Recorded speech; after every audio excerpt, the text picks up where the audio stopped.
let me switch gears here and talk about Iran, because the president of Iran had some interesting things to say today about our president.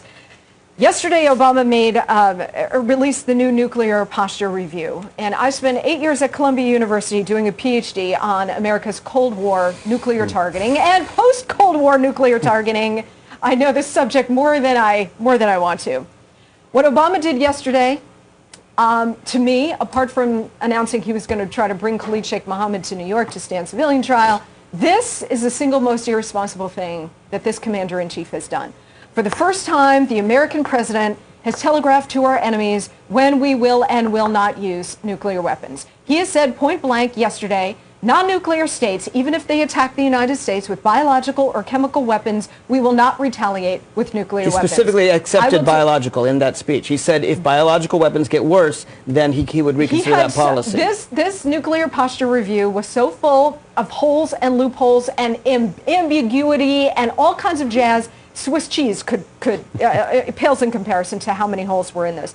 He did carve out an exception for Iran and North Korea. So I go to the two liberals on the panel. The exception for Iran and North Korea, all right, you know, North Korea has nukes, Iran is on the verge of having nukes.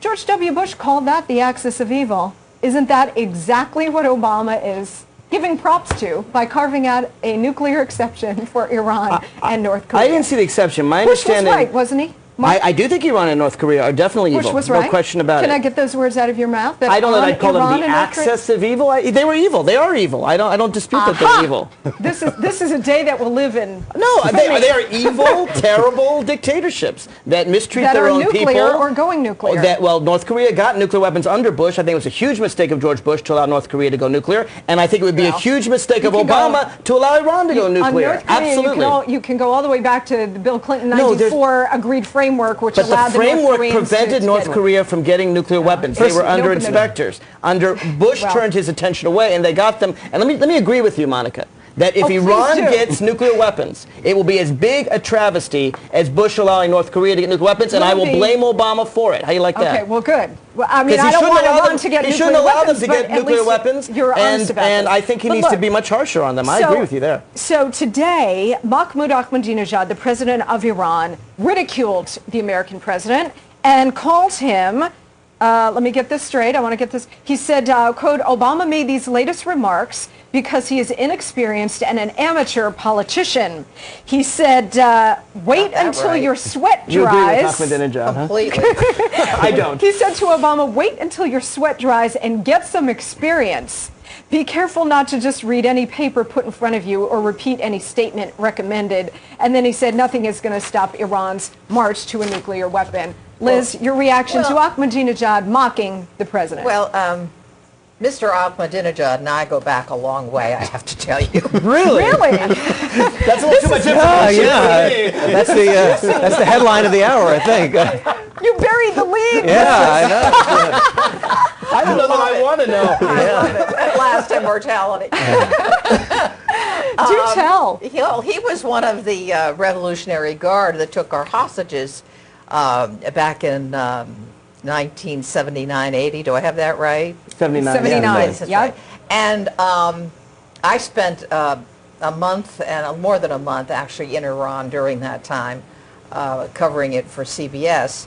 And not only did I, as you may know, you may have read afterwards, at least half a dozen of the hostages said that they recognized Ahmadinejad from his photos. Yeah. Now, interestingly enough, the Bush administration, the State Department, would not confirm that, which I think was a devastating and wrong thing to do.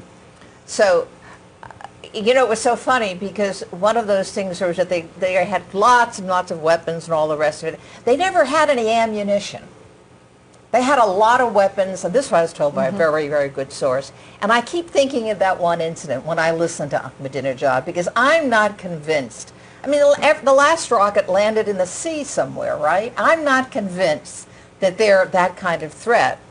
But that's what I meant when I said, honestly. See, I think they are a threat. So I'm going to review on this one.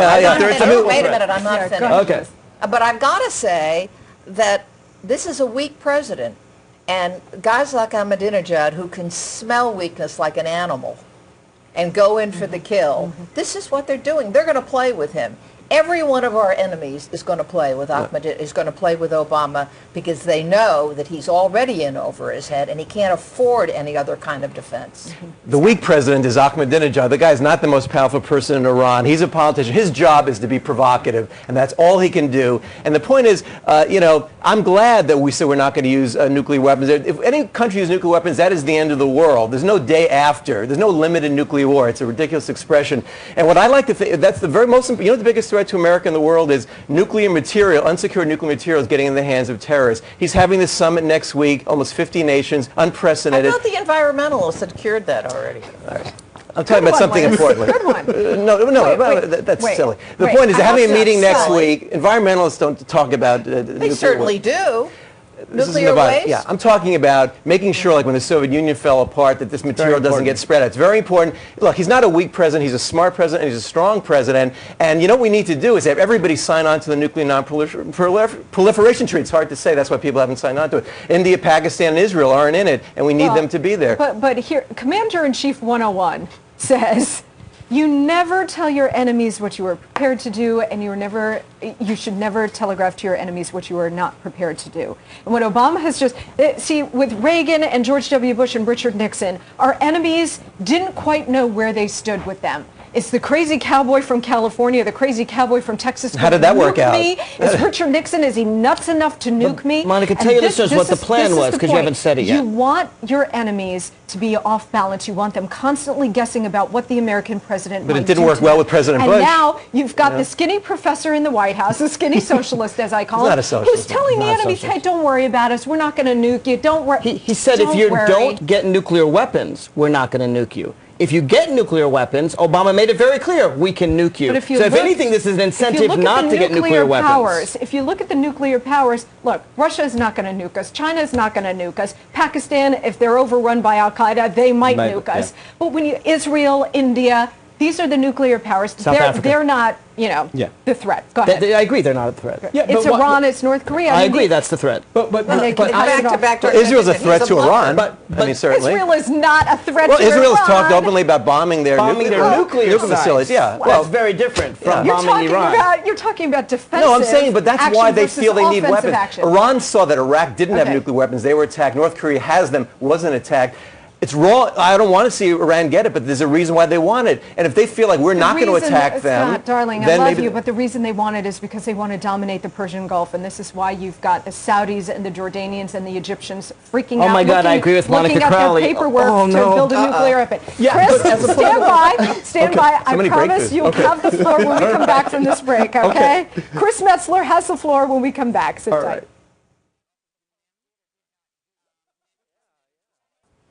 Okay, welcome back. As promised, Chris Metzler from Georgetown has the floor. Yeah, so from a political and leadership standpoint, I don't understand why you would put on the table to your enemies what your strategies are. It's this idea of showing everybody what your particular cards are. I don't know what the president gains from being able to do that.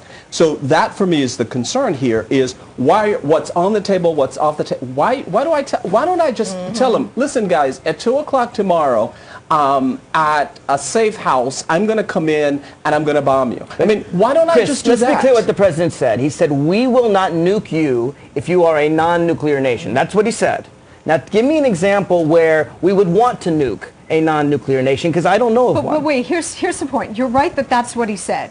He also said, even in the event that a non-nuclear state, say Venezuela, who's trying to get nuclear weapons, courtesy of Vladimir Putin. That's almost a joke. Let's say a non-nuclear state, according to his criteria, uses a biological or chemical weapon on New York, Boston, and Los Angeles. Okay. Now he said he will not use nuclear weapons. Although he said he reserves the right on biological weapons. That's in the thing. A nuclear response to that kind of attack may not be appropriate. I don't know. Right. We're talking hypotheticals. But my point is, you don't tell a potential enemy that you won't do it. You don't take something off the table. Let me just say on this point. The purpose of it is to get people to sign the nuclear non-proliferation treaty. That's the purpose of it. This is just one of the many, many, many clues. I mean, let's go back to Obama's speech in Egypt, in which he practically gave the store away to the Muslims. I mean, this is one of the many cues that are part of the philosophy of this administration. He did it in Berlin at that so-called speech that he gave, in which he was, in which he lambasted America's past and everything that was done to win 2 world wars, to well, I won't even have to go into all of the history, but he's always, not how I read his he's speech. always been saying to the enemy, look, I can make a deal because I'm not like the rest of the people in my country. That's really what he's saying, and I think it's ridiculous to go through an academic debate, which is what it becomes on, is he going to nuke him or isn't he going to nuke him? I mean, Ahmadinejad is a twerp. And the country's run by the mullahs anyhow, so what he says doesn't make any difference. So why give it any credence at all? But the major point is that, again, he gives a clue that he knows more than any other American, and he is going to put them first. He may be lying, but then he's lying to us as well.